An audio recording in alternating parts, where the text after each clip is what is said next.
안녕하세요. 오너스입니다. 오늘은 제가 공부를 하거나 일을 할 때 집중력을 끌어올리는 특별한 방법을 공유해 보려고 합니다. 많은 분들이 저는 공부를 하려고 책상에 앉아도 10분 이상 집중하기가 너무 어려워요. 이런 이야기를 하시는데요. 사실 저도 똑같았어요. 특히 성인이 되고 스마트폰을 자유롭게 사용하기 시작하면서 집중력이 정말 안 좋아졌거든요. 세상에 재밌는 게 너무 많으니까요. 가만히 앉아서 한 가지 일에 집중을 하는 게 점점 더 어려워지더라고요. 그랬던 제가 지금은 책상에 앉아서 매일 책을 읽고 해야 할 일을 착착 해내는 사람이 되었는데요. 제 학습 습관을 완전히 바꿔준 그 방법을 오늘 소개를 해보려고 합니다. 바로 이 타이머가 오늘의 주인공인데요. 타이머를 쓰면 어떤 효과가 있는지, 그리고 저는 이 타이머를 어떻게 활용하고 있는지, 마지막으로 제가 사용하고 있는 타이머들 추천까지 오늘 영상에서 전부 다 다뤄보려고 합니다. 오늘 영상 끝까지 봐주시면 여러분들도 무조건 더 쉽게 집중할 수 있을 거예요.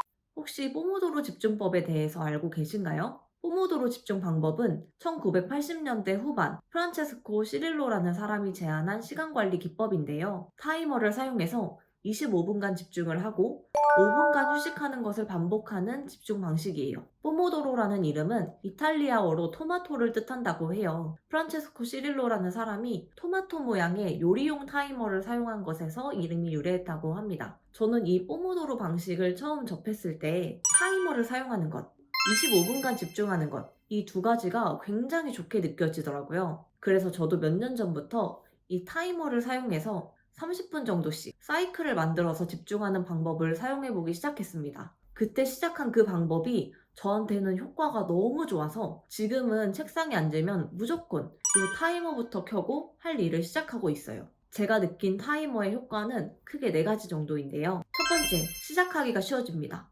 우리가 2시간을 집중해야 된다 생각하면 사실 시작하기 전부터 너무 괴롭잖아요. 그런데 2시간이 아니라 딱 25분만 집중해보자. 이렇게 생각하면, 그건 왠지 할 수 있을 것 같거든요. 충분히 짧아서 지루함을 느끼기 전에 시간이 끝나고, 한편으로는 충분히 길어서 하나의 작업 정도는 끝낼 수 있는 딱 적당한 집중 사이클을 만들어주는 것 같아요. 그리고 막연하게 퇴근하고 책 좀 읽어야지? 이렇게 생각하는 것보다 저녁에 딱 30분만, 이 타이머가 돌아가는 동안만 책을 읽어야지? 이렇게 구체적인 시간과 장치가 생기니까 목표가 훨씬 더 현실감이 있고 해볼 만하게 느껴지기도 하더라고요. 그리고 두 번째, 집중을 유지하기가 쉽습니다. 오늘 오후 내내 일을 해야지? 이렇게 생각을 하게 되면 우리 머릿속에서는 일하는 시간과 쉬는 시간이 명확하게 구분이 되지가 않아요. 그러니까 일 조금 하다가 잠깐 쉬다가 또 정신 차리고 일하다가 휴대폰 보다가 제대로 집중하는 것도 아니고 제대로 쉬는 것도 아닌 집중과 휴식의 경계가 자꾸 흐릿해지는 거거든요. 그런데 타이머를 켜두면 중간에 딴짓을 하고 싶다가도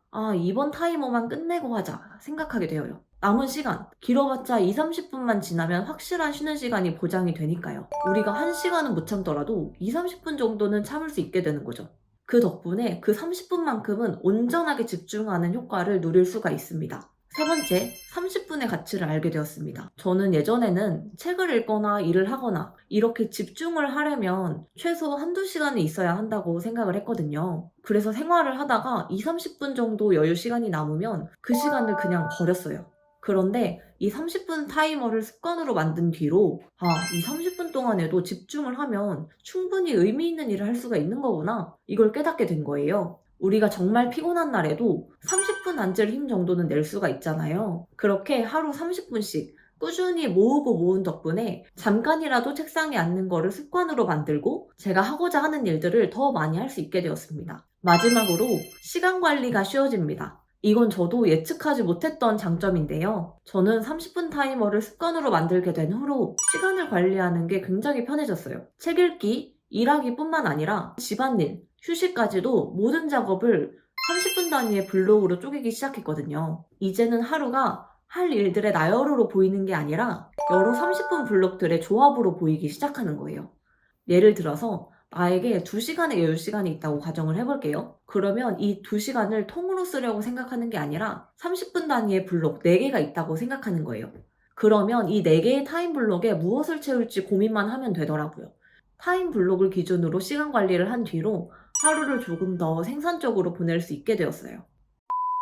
타이머 쓰는 게 좋다는 건 알겠는데 그럼 쉬는 시간은 어떻게 가지면 좋을까요? 이렇게 궁금해 하시는 분들도 계시겠죠? 저는 집중해야 하는 시간의 총 길이에 따라서 쉬는 시간을 조금 다르게 활용을 하고 있어요. 회사에서처럼 장시간 집중을 유지하는 게 필요할 때는 20분에서 25분 정도 타이머를 켜고 집중을 하고 5분에서 10분 정도 쉬는 방식을 반복하고 있고요. 반면에 집에서 책을 읽거나 공부를 할 때는 회사에서처럼 3, 4시간 이상 연속으로 앉아있을 일은 많이 없더라고요. 그래서 집에서 타이머를 쓸 때는 쉬는 시간을 크게 신경 쓰지는 않고 30분 또는 1시간 타이머를 켜고 할 일을 쭉 할 때가 많습니다. 이건 각자 상황에 따라서 내가 연속해서 집중해야 하는 시간이 총 몇 시간 정도 되는지를 체크를 해보시고 집중과 휴식의 비율을 컨트롤하면 좋을 것 같아요.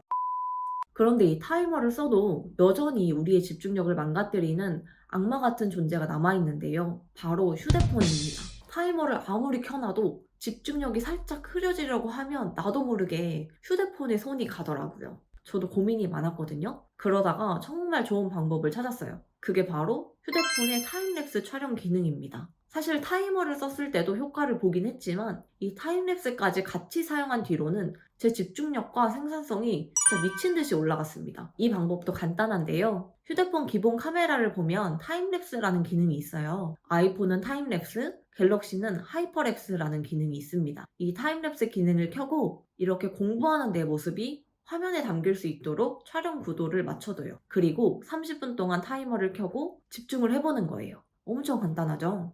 타임랩스를 사용했을 때 가장 큰 장점은 휴대폰의 집중을 빼앗길 일이 없어집니다. 휴대폰으로는 촬영을 하고 있으니 제가 공부하는 동안 휴대폰을 만질 수가 없으니까요. 그리고 또 은근 카메라가 의식이 되어서 딴짓을 하려다가도 정신 차리고 다시 공부를 하게 되더라고요. 그리고 두 번째, 그렇게 하나의 타임랩스 영상을 완성시켰을 때 그게 일종의 나에 대한 보상처럼 느껴지더라고요. 오늘도 열심히 할 일을 해낸 내 기특한 모습이 하나의 영상으로 기록이 되는 거잖아요. 이 한 달치 타임랩스를 모아서 보면 정말 뿌듯하고 다음 달에도 더 열심히 해야지 하는 생각이 들어요.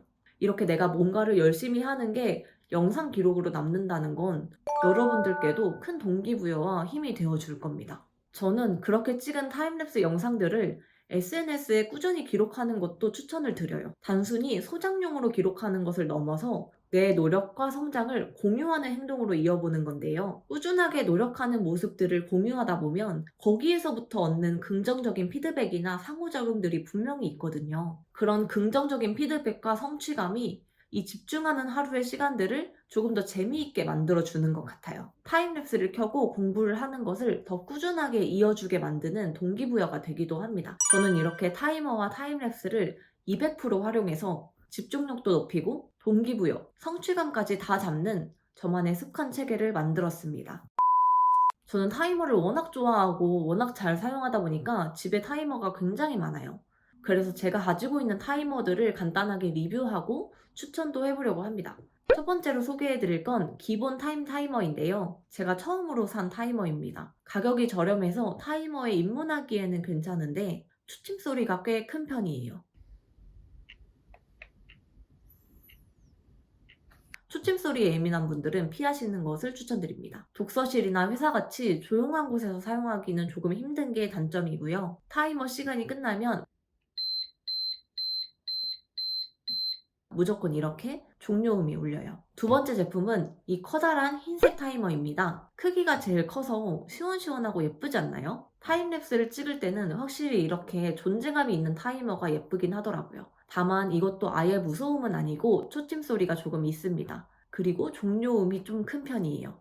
집중하다가 종료음이 울리면 깜짝 놀랄 수 있다는 거 주의해 주시면 좋을 것 같아요. 세 번째 제품은 넬나 타이머입니다. 제 영상에 가장 많이 나오는 타이머죠. 넬나 타이머의 장점은 일단 예뻐요. 예뻐서 손이 자주 갑니다. 그리고 소음이 전혀 없다. 초침 소리가 아예 없고 종료음도 무음으로 선택할 수가 있어요. 그리고 타이머 위쪽을 보면 스탑 버튼이 있는데요. 이 버튼을 누르면 시간을 일시정지하는 기능이 있습니다. 사용하기에 불편함은 전혀 없는 제품인데 3만원 정도로 가격이 조금 있는 편이고 자주 품절이 돼서 요즘 구하기가 힘들더라. 이 정도 참고해 주시면 좋을 것 같아요. 네 번째는 디지털 타이머입니다. 포모도로 타이머이면서도 디지털인 게 특이하고 예쁘더라고요. 크기가 엄청 작아서 저는 휴대할 때는 이걸 들고 다니는 편이에요.